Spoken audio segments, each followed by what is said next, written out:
too much. I know. My name is Stefan. I'm the curator of collections and exhibitions here at the museum. I'm also an instructor at ULM, where I teach printmaking. Most of these people in this class are from, in this little talk, are students from printmaking. With me is Doyle Jeter. He was my printmaking instructor. He introduced me to printmaking. So he's a lithographer, etching. That's it. That's it. Very knowledgeable about that process. So he's going to speak a little bit about that, and I'm going to speak a little bit about block printing. In the museum right now, we've got two exhibitions going on. We've got the Kōgyo Japanese woodcuts, the traditional Japanese woodcuts, and their depictions of traditional no theater. So if you come back to the museum like tomorrow or this weekend, we've got a video playing in the mezzanine that shows like the actual like traditional Japanese theater and what Kōgyo kind of was capturing through that. Upstairs we have Theo Tobiasse, who was a French-Israeli artist, and so a lot of his work has to do with like Jewish heritage and such, but the work itself is large lithography, lithographs, aquatint with carborundum as well. And then we're going to talk a little bit about these processes and then open it up for questions. But I guess I'll go ahead and begin. Most of you have already gone through this in class, so you all know about this. But block printing is the oldest form of printmaking. Theoretically, when you think of like cave paintings and like the first person to like put pigment on their hand and stick it to a wall, they created the first print. But this kind of printmaking was developed in China first.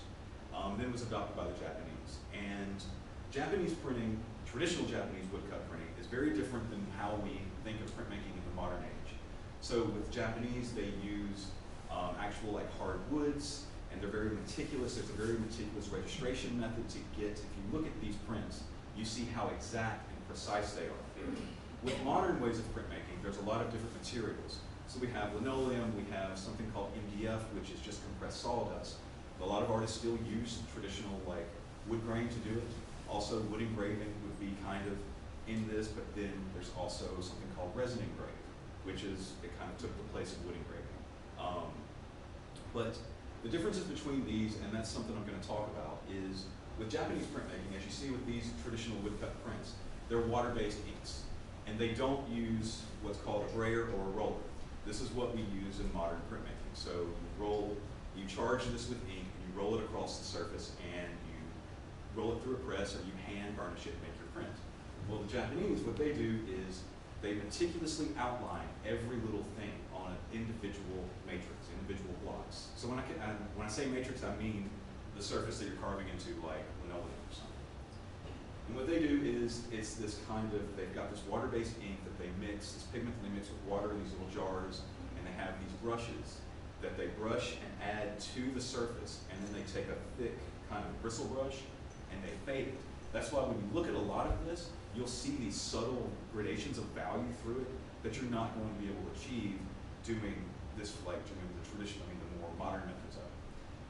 And then it's just this meticulous, and they hand varnish it. So also they can control the value through the pressure that they're applying to the wood surface. So it goes through this whole process. And there it's more kind of, it's this very kind of artisan tradition.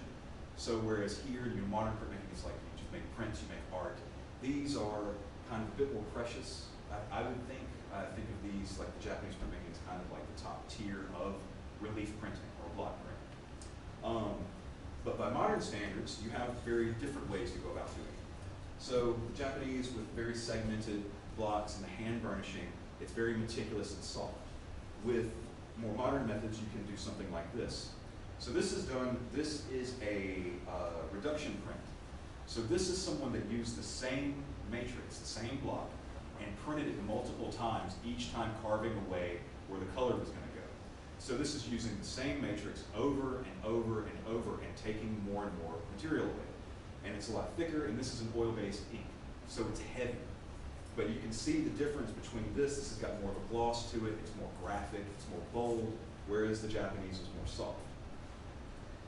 And here you have a piece of linoleum. So this is the kind of material that we use in more contemporary printmaking, because it's a very cheap material, it's a very tough material, so you can pull a lot of addition, like a high addition off the work.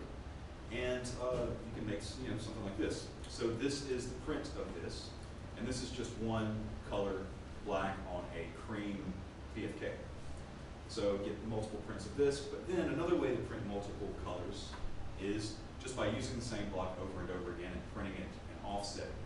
So I did this to kind of give it this kind of, I don't know, 3D effect, this vibration to it. So it was just something I was experimenting with and kind of made something interesting. But as far as there's all these different ways that you can go about doing it. You can make stamps, you can hand print. Printmaking is the most immediate thing. You can go and buy the tools, go and buy styrofoam or these materials, take it home, a little bit of water-based ink or oil-based ink, you can roll up your plate and you can literally print at home. So with other forms of printmaking that Doyle will talk about, they're way more involved than this. This is the most kind of basic way to go about doing it. It's the most immediate. Now to apply, there's different kinds of paper here. So in printmakers, paper is very expensive to printmakers. So with block printing, I like to use a lot of traditional Japanese rice paper. And this is a Chinese rice paper here. So it's very thin, kind of fibrous material, but it's because of the traditional way of hand printing. You need something a little thinner that'll pick up the ink and you can see how much ink is coming through while you're printing. Beginning contemporary, these are your Brayers. So this is what we would charge the ink up. You roll it across a clean, flat surface, and you get this nice kind of velvety sheen to it, and that's when you kind of know. It's like you see it, you hear it, so there's a particular sound and there's a particular kind of visual to it.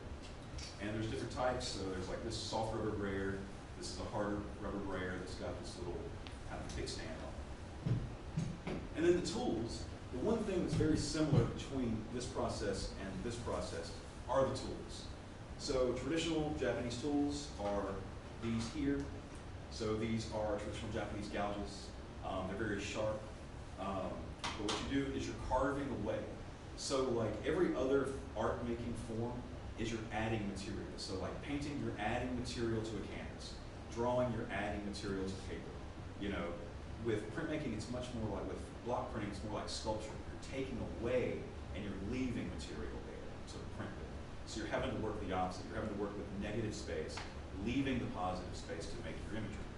And there's various different tools that make various different marks. I like to use primarily this tool here, which is a V-gouge. So it makes sharp little kind of quick marks.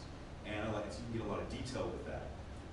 Then there's a U-gouge that make a U-shaped mark and larger U-gouges and all these various different ways. Well, what I do, and in a lot of modern printmakers, is we use these tools to make the textures and marks and then go in and print. The Japanese use it a very different way. So what they do is, if you look at all of these, they're very fine lines and very fine detail. It's all meticulously placed together. That's because the painter, Kōgyo, he painted these. So what he did is he painted these images and then he gave the image to a print shop and a cutting shop. And what they did is they transferred his images to these blocks. So each color is a different block. And what they would do is they go in, so they've got the key block of the black outlines, and then they go and cut with this straight knife tool here across the outer edge of every line. Then they use the V tool to dig that ditch around that line, then the U gouge to kind of carve that trench a little more. Then they'll take a chisel and a mallet and cut out all of it because it's hard wood. So they're not really worried about the textures and such the tools make, like I am. I think it makes a very particular mark, and I like that mark to kind of dictate the kind of images that I make. And then that's kind of this very kind of, they take everything away and then place it back together. So any of you that are familiar with Photoshop and layers and how you layer colors in those fields, this is the traditional kind of oldest way that they were doing this. And if you look through this, you'll also see the wood grain in a lot of these works too. So you'll see the texture of the actual wood surface there. Now I don't know if that was intentional or just kind of an accident that happened in the printmaking process, but it actually adds a bit because it shows the material. I'm a big believer that sometimes the artist showing the hand of the work showing the hand of the artist just kind of accentuates it, makes it a little bit more personal, makes it a little bit better. It's no longer this object that's on a wall. It's actually something that somebody kind of worked very hard to make. And I think that's really important. what else about block printing? I think that about covers it as far as like block printing goes. But here again, this exhibition will be up for another 3 weeks. Now Tobiasse is a completely different animal. It's a completely different work of different techniques. So, like I said, Tobiasse is going to work with lithography, aquatint, and carborundum, and that's where Mr. Jeter is going to take over. Oh yeah? Yeah. Yeah, I thought you were bringing stuff had to do with intaglio, etching. No, I was going to, and Yeah. I forgot when I went to campus. I didn't bring any either, so, but I'll talk about it just a little bit. I'm under the weather a bit, it's nothing contagious, so I'm on medication. So I may not make as much sense. Yeah, you will. He knows me well. Anyway, I'm Doyle Jeter. Guess we introduced ourselves. They knew you. Born in Gina, Louisiana. Anybody from the South? But I grew up in New York and Philadelphia, my mother's from. And my family and I opened a pub here called Linoleum. I'll get my cheap plug in. 43, 42 years ago. My son owns it now. So that's what I did when I got out of graduate school in New Mexico for printmaking, is I opened a bar and pub, and it worked out. But about 20 years ago, I think, a friend of mine Bob Ward got me involved in teaching printmaking at ULM, which I always wanted to do. And I think I taught about 15 years off and on, sort of. He was a student of mine, and I think Caitlin's in here somewhere. And they'll both tell you they know more than I do, as frequently as they can, which is probably true at this point. I went the opposite way when COVID hit. I've been working on my house, enjoying life, the grandkids, and I haven't been producing much art of my own at all. I've done a couple of commissions. I wrote a piece here that I was commissioned to do for a book. But what I've enjoyed doing more, and I wanted to mention it first because it's a big part of printmaking, maybe one of the biggest parts, is collaboration, working with other people. And I enjoy working with other artists more than I do my own work. I really do. Being a teacher, I'm sure that gets old, collaborating sometime, but I'm at the luxury of being retired now, and I'm able to work with, I've dropped a couple of names, like Linda Benglis and I do prints together every few years. You'll hear about her in the history book. And a guy named Jim Vogel in New Mexico I've done prints with. He's my favorite living New Mexico artist.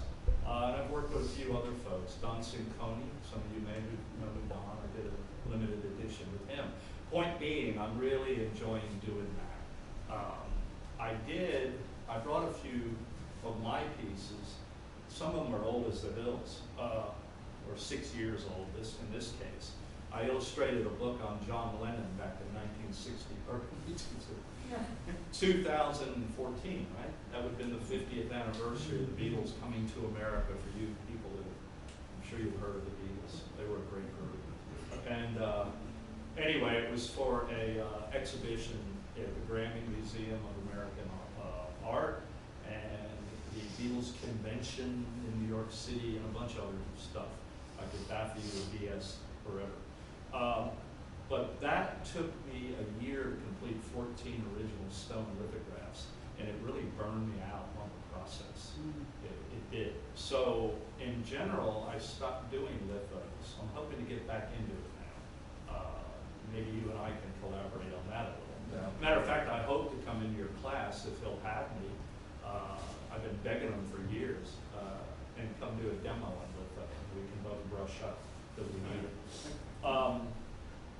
But I started doing these lithos as illustrations. I ended up doing a cover of another Beatles book. I got kind of swamped at the Beatles convention in New York City, and I had about 3 people asking me to do illustrations. No money, mind you. There's no money involved. But I always retain the rights to the imagery and the sales of prints through different mediums. This piece, like I said, is an illustration. I'll hold it up a little. It's an illustration for a CD and book coming out, hopefully next year, by a guy that maybe you haven't heard of, John McEwen with the Nitty Gritty Dirt Band. that he's working on that I got asked to do a piece for. And that's a little lithograph. This is literally from I don't even see the name, the date on it. But it's from probably the 1980, 81, 82, so 40-something years old.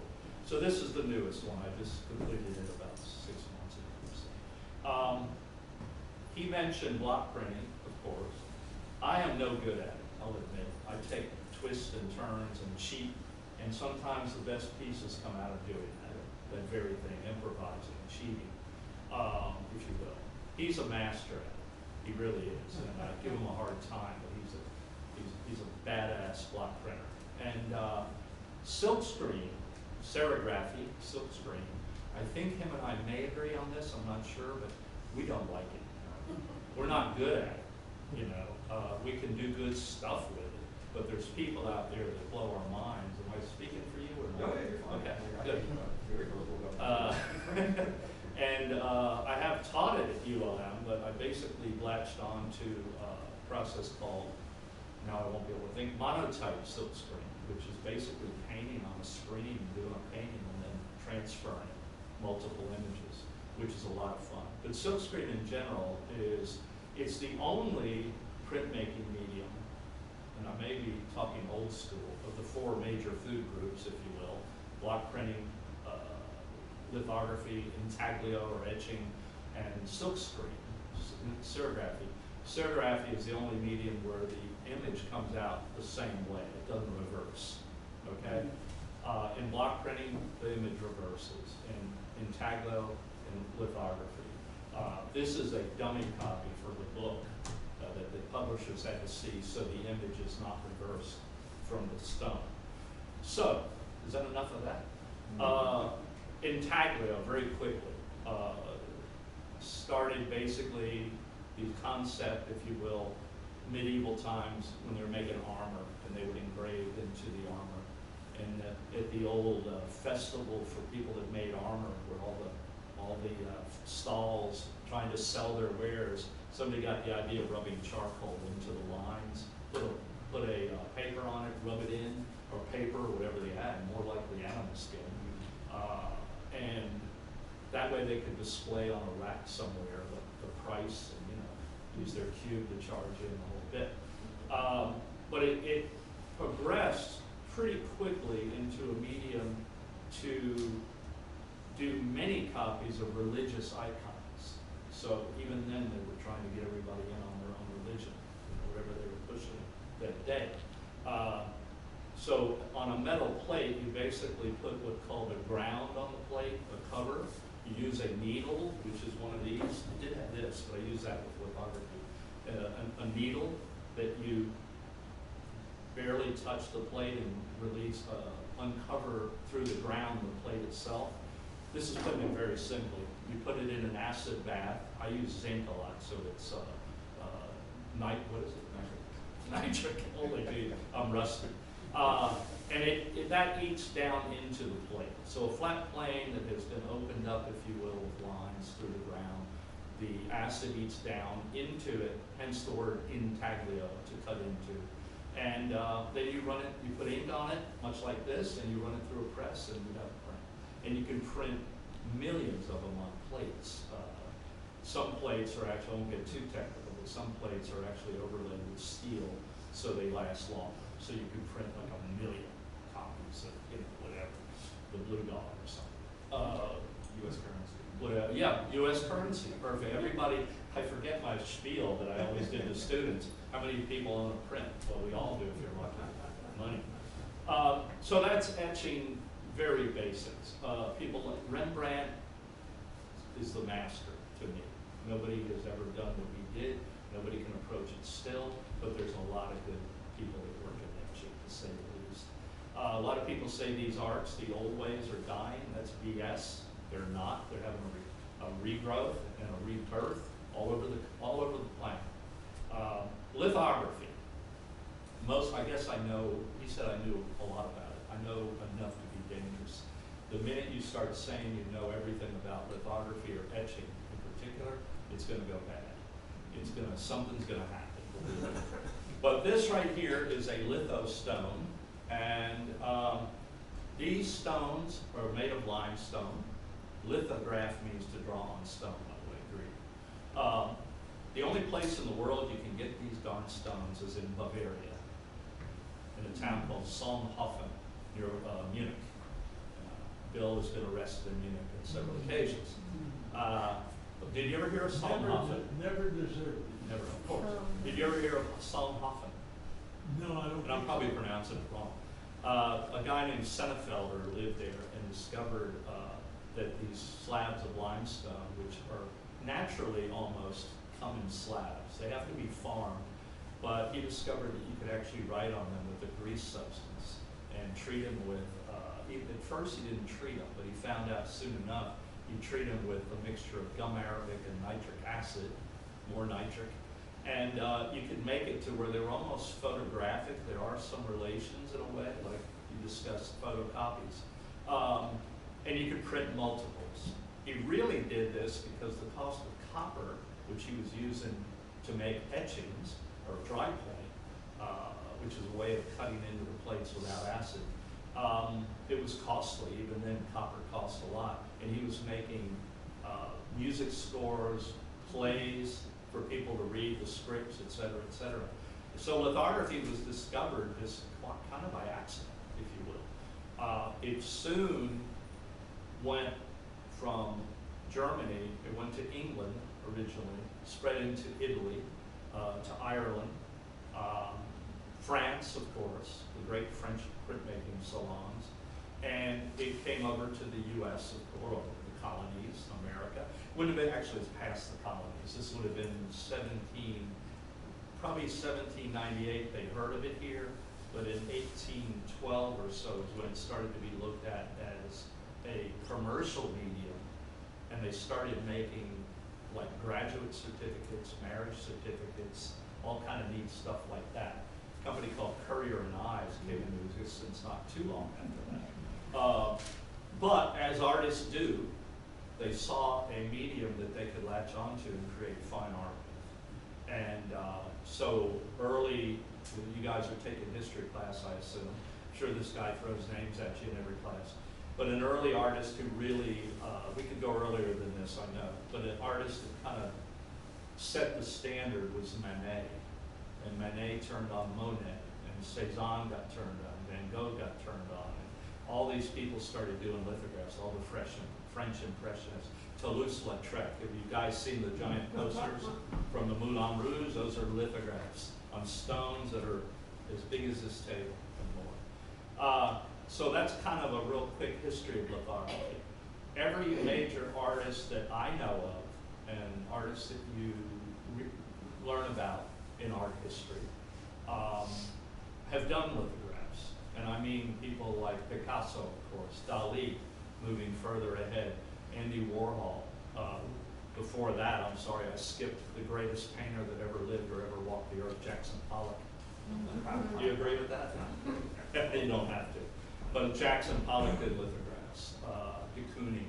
I could keep naming all these names you've probably heard of. Do they do them today? Yes, they do, and they're starting to do them again. Robert Rauschenberg was a huge influence on cultivating lithography during and after the pop art explosion of the 60s, the early 60s. What else? I do have artwork in collections all over the world, mostly under people's beds. Because I give art away and they put it in the closets under the beds. So that's my little joke about being in collections. I could bore you with a whole bunch of stuff I've done, but it's not worth it. Just get out there and do art, learn from this guy. Materials that you use to draw the image on lithographs. I brought an array of them. You can look at them. They're crayons, they're pencils, there's brushes here that indicate there's a liquid form of grease called touche, which is expensive, but you water it down almost like an ink wash on a drawing, and you can create beautiful washes. They're not easy to print, but if you get them right, they're pretty darn nice. Smoky effect. And that's pretty much it. You can look at this stuff. The main thing is anything you put on the litho stone, old way, It has to be of an oily substance because the acid and gum arabic sensitizes it, makes it planographic, photo-loving, aqua-loving, water-loving, and oleophilic. Water-loving and oil-loving. Oil and water don't mix. That's the basis of how this works. That's why when you print a stone, you keep it wet, not real wet, moist. The areas where there are billions of little dots where there's not drawing, repel and create a matrix of 1 billion dots. And the areas where you've drawn on picks up the ink that you go over this with a roller. Basically a much larger version of these rollers. Everything we're talking about is expensive. Everything. It's like news to you guys. If you've seen the rollers, and have they used, or you've shown them how to use the big litho? I would show them how to use the big roller. Well, litho roller, that is, see that thing right there? It's a different format. It has 2 handles on it, and it's about that big around for the most part. One this long cost about $350. One this long cost about 500 plus. This long, $1,000 bucks. Goes on and on. And then they get like there's one in the shop that's like this big around. Yeah, those are actually textured for color printing, but they can be used for black and white printing. These stones, this stone right here, if I was going to guess on the cost of the stone, if you're going to buy one, this stone is probably around $450, somewhere in that area. I had a few. I actually sold them to the best printmaker I know in the United States is a guy named Brian Kelly at UL Lafayette. He's a master. We screw around. He's a master print. And he has, I sold him a bunch of the stones that I had because, quite honestly, I have access to ones at the university so far, if they keep putting up with me, to use. If you looked at one of these stones under a magnifying glass, they're made up of millions of little pits, little hills and valleys. So the greased oil actually hits the top of the hill, if you will, and in between the little valleys where a little water droplet sits. It's almost like a matrix on an old-time television. Is that even on there anymore? Pixels, like pixels. It's almost like that. So if you look at it like that. This is black and white, black printing. You can do color printing. And guess what? For each color, we talk about a reduction print where you use the same plate and you can keep carving away and printing. You got to think backwards, which I don't do well. But if you print a lithograph, if I wanted to do like a 3-color lithograph, you would use a different stone for each color. Now you can cheat on that as well and use little bitty rollers to put ink in certain areas. Is that good enough? Sure. Yeah? All right. So we're going to answer questions. Yeah. All right. Okay, you talked about the woodcuts as being reductions, but all the fine lines, that can't be reduction. These aren't reduction. These are multiple plates. Okay, but those fine lines, look at that building there on the second one. They couldn't have cut that away and left those sticking up with it. Geez, I thought that must be intaglio, was it? Nope, it's just a very meticulous, methodical, like these They don't have carvings. TV back then. Yeah. They can concentrate. Well, I mean, there's printmakers today that still work this way. And, but it's just a very precise, methodical, long process. But then there are, specifically like Kōgyo himself did not cut these. He designed, drew them, and then commissioned them to be cut. So there were experts. So there's like one person that's an expert that's cutting all of the fine lines and such, and there's another person cutting the color. And then once the matrices are cut, then they go to printers, and then there's a assembly line of printers that's like printing, and it's water-based, so it dries quickly, so they can keep, and they can have a quick print. Dali, everybody did the same thing. It was rare that Dali touched the litho stone. He'd hand somebody a drawing, and they would reproduce it. Just Warhol did the same thing. a lot of people. Well, Warhol was doing that as a statement about art, not having to be long-lasting. So When I took printmaking, when we did the wood cutting, it was basswood, which is soft wood. Yes. That must have been ironwood. These are, this is very hard. There's cherry, Sumi, I believe. Sashid. The style is called Mokohama. Like, that's the style of printmaking. A lot of these are hand tinted though, right? No, They're not? They're not Oh, hand tinted. see, I didn't know. That's what we're talking about. The softness that you're seeing that looks like hand tinting, that's the nature of the type of ink and the way that it's printed. So very soft and very subtle. On this print underneath the scope, you said they did a color print and then they took away, so they like altered the block Yes. itself. And It's- so this is a one-time, Yes. can't This get is it a- wrong process. This is like a very involved process of like, you have to have it planned. Like, you have to have every color and planned way ahead. So what you do is, you start off with your lightest color. So with this, it doesn't look like there's any white, because this color here is actually a cream. So there's no color of the paper there. So what they did was they took the matrix, which in this case was probably a piece of linoleum, and they rolled ink over the whole surface first. So they covered the whole surface in yellow. This was part of a portfolio where the edition number was like 15 to 20. So they probably had like 25 to 30 pieces of paper that they printed. So you print that yellow on all of those pieces of paper, you let it dry. As it's drying, you carve everywhere that you want that light color to be. You take all that out. Then you go with the next darkest color and you print, you roll the same matrix up, and you repeat the process on the same pieces of paper.